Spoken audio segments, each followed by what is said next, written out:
Yeah, so today, one of the things we're working on is in here, we're doing our tray ceiling, or we're doing the framing to make our tray ceiling for later. A while ago, we kind of had a design upset for this room, and we had to lift the whole floor another 10 inches or whatever it was.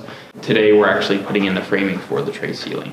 So it's basically just going to be like a rim around these three sides of the room. So the ceiling will be full height in the center, and then around the perimeter of this room it will come down, and there'll be lighting in the drop ceiling and everything, and it'll be nice and fancy and cool.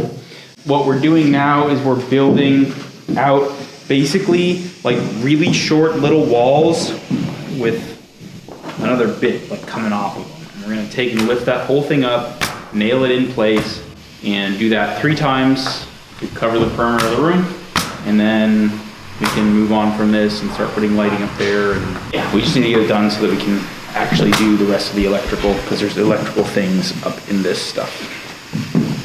So the past handful of days, we've been doing can lights and putting in our nail-on boxes. We're using these for outlets, light switches, and then a handful of them are for temperature sensors for our HVAC system.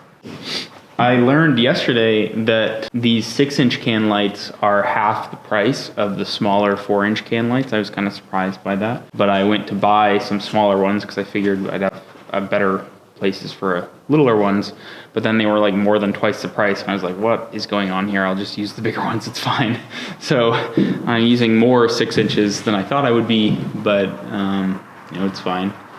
This is one of the can lights.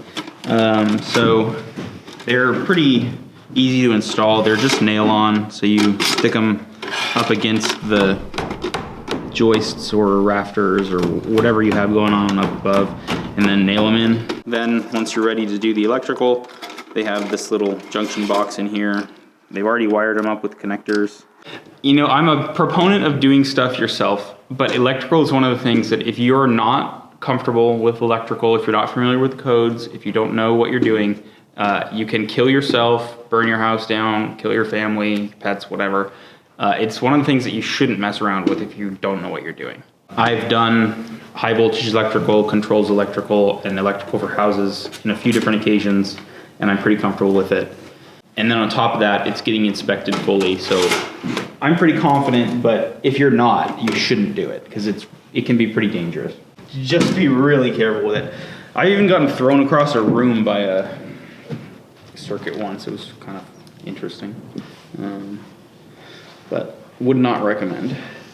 In this room, we were supposed to have 3 lights just right down the center, which would make a lot of sense, but we have a joist right in the center of the room, so we can't do that. So instead of doing a straight pattern down the center, I thought about doing sort of like a 2 and 2, but I thought they might cast weird shadows in the center of the room.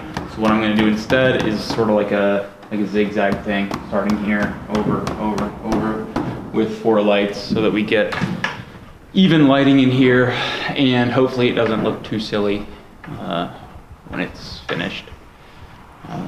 Hopefully it looks intentional and not like I did it because I had to. So right now I'm pulling all the wires for the lighting on our second floor here. These are home runs here, so these go all the way down to the panel, and then they split. We've split the top floor into basically 2 lighting circuits. So everything on this side is on one, everything over there is on another. I'm just pulling wire around and making up the boxes here in the cans that we installed. For lighting, we're running 15 amp circuits. For a 15 amp circuit, you need 14 gauge wire. So this is Romex, this is 14.2. Basically it's just 2 conductors and a ground hanging out together in the low friction sheath. So that's what we're using. You could technically use just like plain wire, but Romex is easy and relatively cheap. So. For power, like power outlets and stuff, basically for my whole house, I'm at least using 12 gauge wire rather than 14. 12 gauge wire is going to be for 20 amp circuits, not 15. I may have missaid that earlier, but all of our lights are on 15 amp circuits with 14 gauge wire. All of our power for our rooms are on 12 gauge wire, and 20 amp circuits. This is pretty normal. Sometimes though, people will run 15 amp circuits for power, for outlet power. One, so that they can share the power for lights, and two, it's a little bit cheaper. I don't like it when my breakers get popped if I'm doing something that I'm not supposed to be doing. Like if I plug in a power tool up in a bathroom or something, I hate it when I pop breakers and I have to go and flick them again. So I'm kind of overdoing it on most of my power, but honestly not by that much. I also like to separate lights in rooms away from the outlet power in rooms. So if you pop a breaker, you're also not all of a sudden in the dark. Basically almost never, unless something really weird happens, you're not gonna be tripping your breakers for your lights. So if you trip a breaker down on the ground, you're not gonna be dark in that room to then figure out what's going on and confused or whatever. So these are just push-in connectors. You just shove the wire in. So we're doing white to white, black to black, and all of our lights up here in the room are wired in parallel through the same switch. And then they go down through this wire here, down to where our switch is gonna be. So each of these boxes has these little black plastic connectors. Those make it so that you can push wire into the box, but it's pretty tough to pull it out. It works for wire retention, but you have to install those yourself. It also protects the wire from being cut by the box. And it just, on Friday we came and, well, Alex came by and installed a bunch of those in all these boxes, so I don't have to do them right now.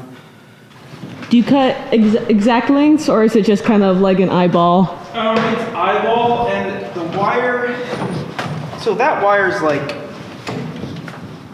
I don't know, 30 cents a foot or something. So I cut it long normally, or I try to.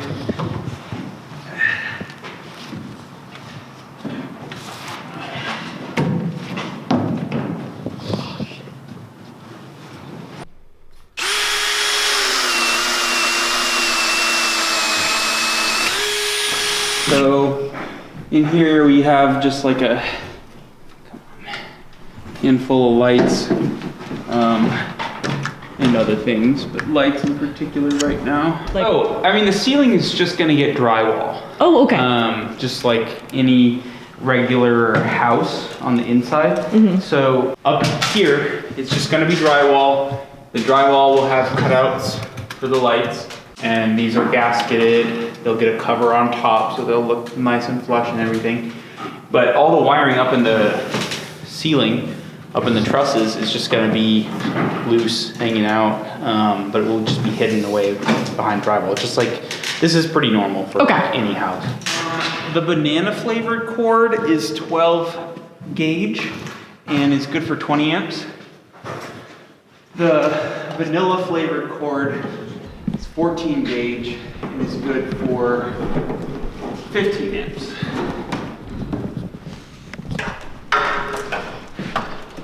More bigger gauge number means smaller wire. More bigger gauge number? Yeah. Thank you for using proper English. You're welcome.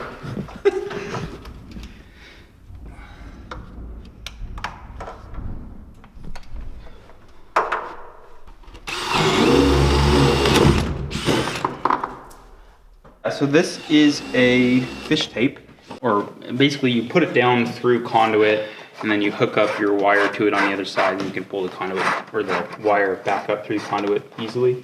Because we used the blue ENT, the Smurf tube, our conduit runs can be kind of wiggly, and to push wire through those manually is really annoying.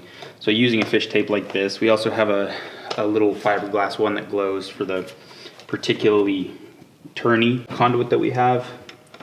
But this helps us get all this pulled through pretty easily. So that's what that is. That's a steel fish tape. I have to have at least 2 circuits for power in here. And I'm just trying to think of like which outlets should be on which, because I have these two outlets here and then one here for the disposal under the sink. I think I'll put all those three together. And then over here I have these two on the table and then an outlet, a pair of outlets here for an appliance garage nook thing. And I think I'll put all those in a second one.